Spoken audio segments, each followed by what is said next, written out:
Baby steps?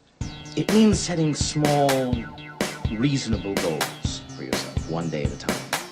One tiny step at a time. Baby steps. Baby steps. Oh boy. Baby steps.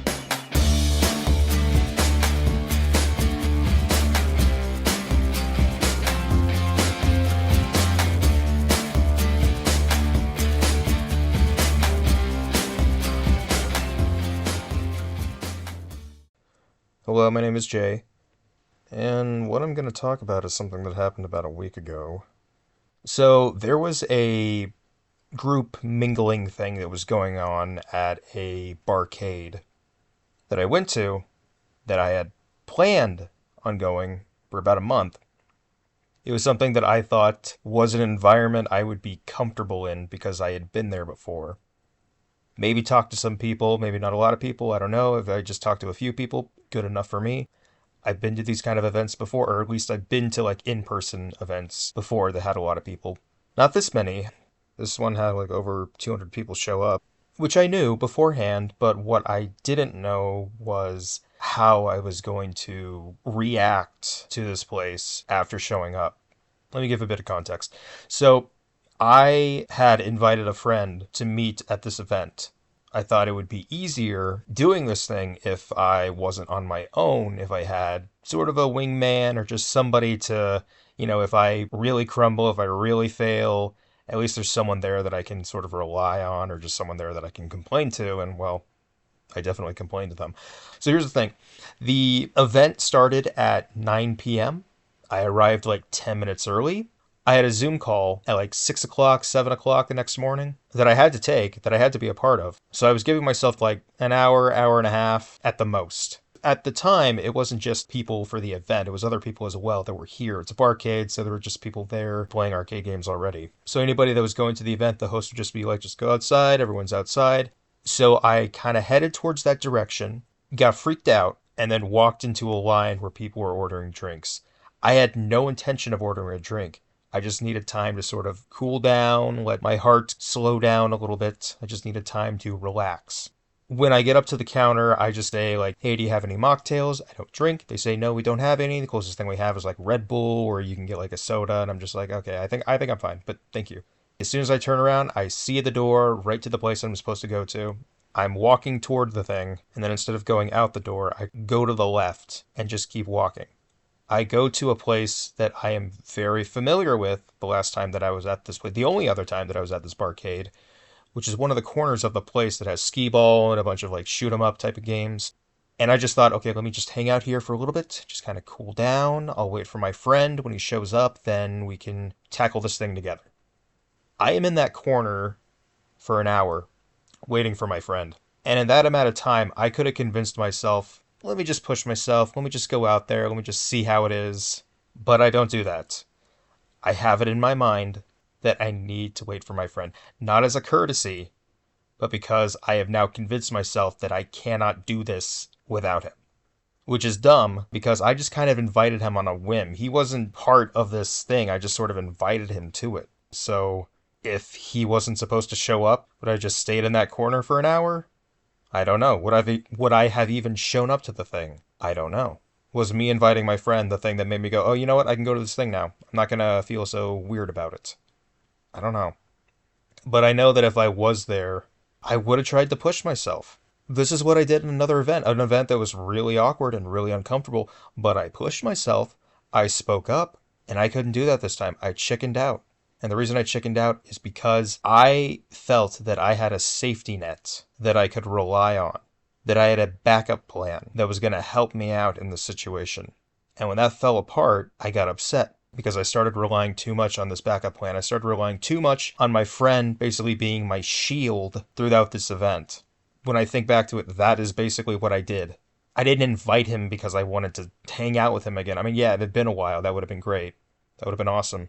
But that wasn't my intention. My intention was that I have now convinced myself that I cannot do this alone, and now I need support. He was an hour late, and I was basically just hiding in a corner for that hour playing almost every single game that was just in that corner. Once I beat one, I just moved on to the next. I just went down the line.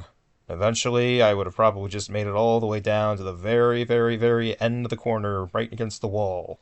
Now, because I hid in that corner for an hour and made myself too scared to get out of that corner, to make a move, to go out there, which, by the way, the door leading outside where everyone was, I could have walked to that in like 5 seconds. It was that close, but I just kept not doing that. I freaked myself out. And the thing is, when you know you got to take action, when you know you got to step up and do something, the longer you don't take a chance, the harder it is to try. And with every passing second, every passing minute, that feeling gets worse and worse and worse and worse. I like to compare this to an episode of Nip Tuck that was in, I think, season 3, where one of the patients is getting surgery on her face, getting like these cuts against her mouth stitched up. And she's supposed to be like under anesthesia, but she's not fully under it. She's not able to say anything or do anything. We can hear her thoughts. We know what she's thinking. Surgeons that are operating on her do not. So we are just hearing her thoughts as she is screaming, as she is just trying, begging for help, begging them to stop because she can feel every incision. She can feel every sharp object. She is frozen, yet she feels all the pain and she can't do anything about it. That is what it feels like. Different kind of pain. It's an emotional pain. It's a pain that comes from anxiety and just my mind just feeling all weird. But it really is the thing where it's like I feel like I am frozen and I'm just screaming out loud on the inside, but I cannot move. I cannot do anything. I am in need of help, and yet I can't say or do anything. Now, he actually gives me a couple of outs. First, he says he's going to go grab a drink, and I could have just stopped whatever game I was playing, which kind of sucked, by the way. I was playing on an easy mode, and I died like 50 times. But thank goodness for free play. Saved myself a lot of money that way. But yeah, I could have gone with him. I could have talked with him for a bit. Instead of being pissed off, not at him, but at myself. He comes back, and I tell him, like, hey, can we talk, man? I'm like, oh, yeah, sure. Let's go outside and talk. And I basically say, no, let's talk inside. He gave me a chance to not give up on the night and actually try, even though it was an hour after everything started. But the thing was, people were still showing up. Not everyone was there yet. But since it had been an hour, I basically tell him that, like, I'm done. I need to get out of here. I'm, like, freaking out. I need to get home. I need to get to sleep. So I'm just pissed about the whole situation. I'm pissed about everything that happened that night. I really hate that I dragged my friend into that situation. I hate how I behaved around him. I hate that he opened a few doors for me to actually try to enjoy the night and try to do what I actually came there to do in the first place. And I shut every single one of those doors. He was trying to help me, and I shut him out because my brain had already been infected with all the anxiety I was feeling throughout the night from all the just waiting and anticipation and all the just doubts and all the basically just putting myself in a corner and hiding out for an hour. And my brain was just filled with, you cannot do this. And that voice got louder and louder and louder and louder over the course of an hour. And the really cruddy thing is that this friend, I hadn't seen him in over a year. And this is what I do. This is what I do when I finally see him again. I basically just have a breakdown in front of him, and then I get out of there. I really don't like these poor decisions I make. Because it's always two decisions. It's one, I can do the safe thing and have a miserable time, or I can take a risk and maybe have a good time. Because I'm not going to have a good time if I play it safe. I never have a good time if I play it safe and take the easy way out and just run away or hide. But if I push myself, at the very least I will find out if this is something that I was okay with or not. But there's no way to know that if I don't try. And I really should have tried, and I really messed up by not doing that.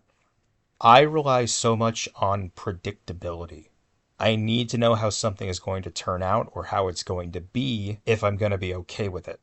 Like, it has to be a place that I've been to before. There has to be people that I know. There has to be something there that is familiar for me to be comfortable. In other words, I am preventing myself from adapting to new things by expecting the same old every time.